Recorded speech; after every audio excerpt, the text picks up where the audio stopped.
Сирійські активісти виклали в інтернет нові відеозаписи обстрілу міста Хомса.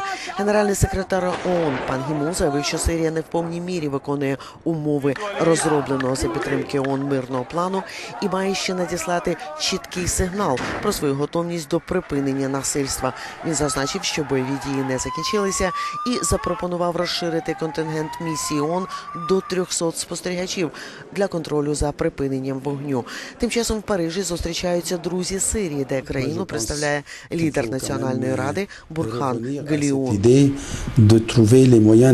Я думаю, що ми повинні повернутися до ідеї захисту цивільних осіб.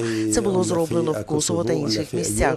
Чому після 14 місяців організованих систематичних масових убивств міжнародне співтовариство не шукає плану, який може допомогти людям захистити себе?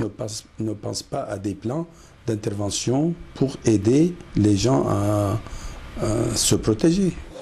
На порядку денному зустрічі в Парижі за участі 14 міністрів закордонних справ, у тому числі держсекретаря США Гіларі Клінтон, сприяння місії Кофі Аннана і можливість додаткових санкцій проти режиму Башара аль-Асада.